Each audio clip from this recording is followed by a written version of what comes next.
It's Roy here, Punch Out Boxing. Delighted to be here with Lee Eaton. You must be happy with Tom's debut. I mean, sensational. Yeah, no, listen, he's a good kid. I'm just pleased that he's got a good performance. There's a few little negatives there, but listen, for a pro debut, you can't moan. Do you know what I mean? Obviously, he's only a young kid, just turned 19. Very, very good amateur.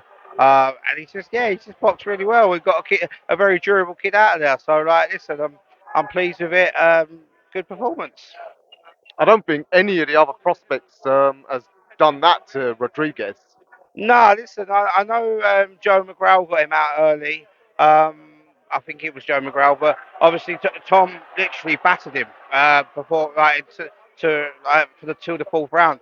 He had lumps coming out of his eyes after the second round. So yeah, it's a good performance. Now we just need to build, keep the boy active, and get him out there. I mean, it seems like the modern trend with prospects is to give them some work. You don't really get like what we got in the 80s and 90s, 20 and 0 with 18 KOs. But because Tom's that young, could you give him a few knockovers?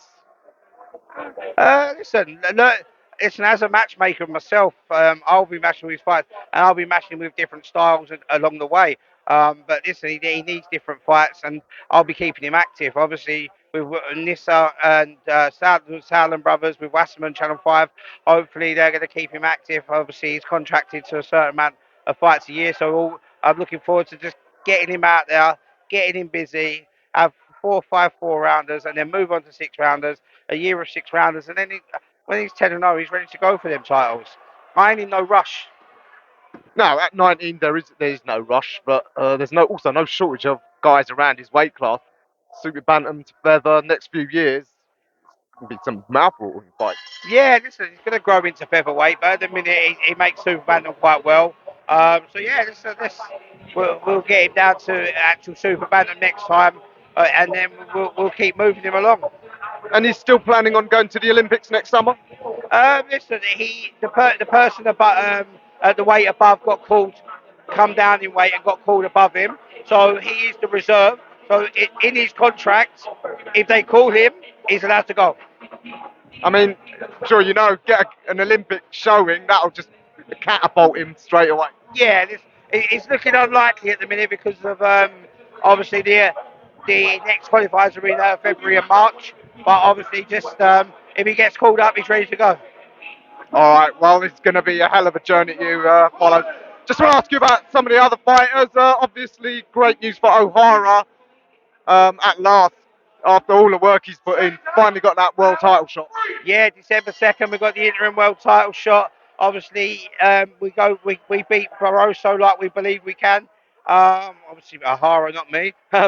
So then obviously we've got to fight. Rory's got to fight us by March. If he don't fight us by March, then we get upgraded to full world champion.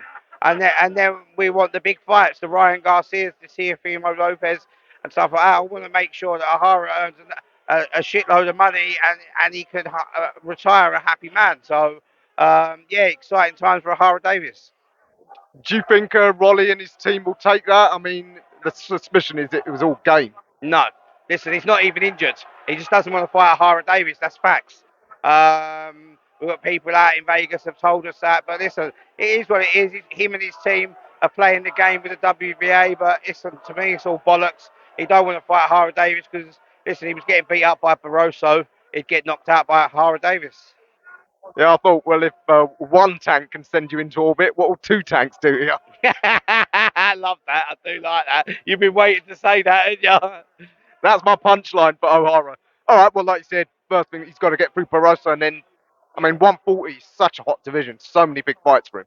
Yeah, listen, obviously you got your Jack Catteralls, your Teofimo Lopez's, obviously Regis Prograis and stuff like that. Ryan Garcia is a big, that fight was nearly made. But hopefully, listen, once we're world champion, we can fight all them. And O'Hara can go and have some big fights. He deserves it. Yes, indeed. Tell us about some of the other fighters. Of course, your old pal Lawsy, what a show he put on the other night. But if he knuckles down, doesn't he deserve a bit of a run now? Yeah, listen, I think Wasserman are going to give him a fight in December. If he does well there, Listen, we might put him over to the Misfits. Him versus Idris Virgo. They both want it. It's a big fight for the Misfits world. Let's crack on. Listen, it's about earning money and enjoying it. Joe's a showman. He loves to entertain. He can fight, and listen, he's a crackpot, isn't he? Yeah, but boxing needs characters. Talking of, what happened to Harley Ben? That fight with Hennessy was on. Then last I saw on Instagram, is he smoking weed? Mate, to be honest, there was a few things, personal things got said from both sides. I pulled it. I pulled the fight, and then in the end, that Hennessy's team contacted Joe Laws personally, and then the fight got made with Joe Laws. So listen, it is what it is. We keep moving in the world of professional boxing.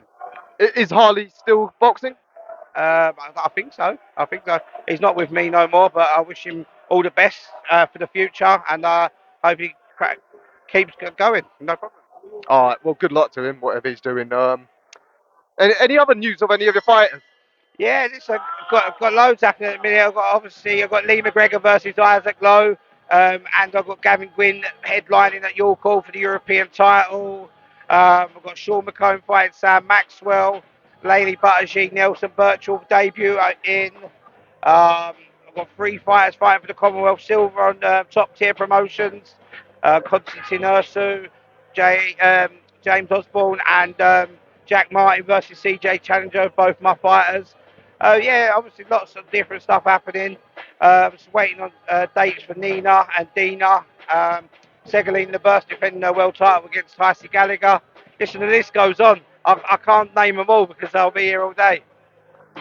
What's happening with Nina? Obviously, ideally, she'd have got that Ebony fight, but she isn't going to wait around. You're going to match your two girls if Ebony plays hardball? Listen, if the offer's right for both of them, obviously I've got to look out for the best interest of Dina and Nina. If someone comes to me and says, look, this is money's on offer and it's right, and Nina and Dina want to take that, then that's fine. But at the minute we're waiting on a fight from Matchroom.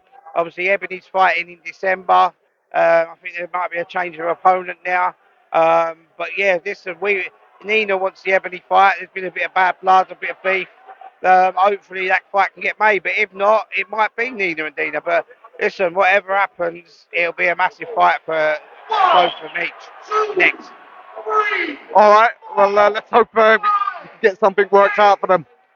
Lee, always a pleasure, and good to see you smiling now that you've given up the promoting. Yeah, 100%. I'll never promote another show again. Actually, that's a lie. February, Thomas Asomba, me and Sonny Edwards coming. All right, yeah, well worthy. Thomas has earned that, but yeah, your friend Johnny, he's getting more and more stressed. Yeah, let John have the stress. All right, Lee, absolute pleasure. We'll see you at the next one.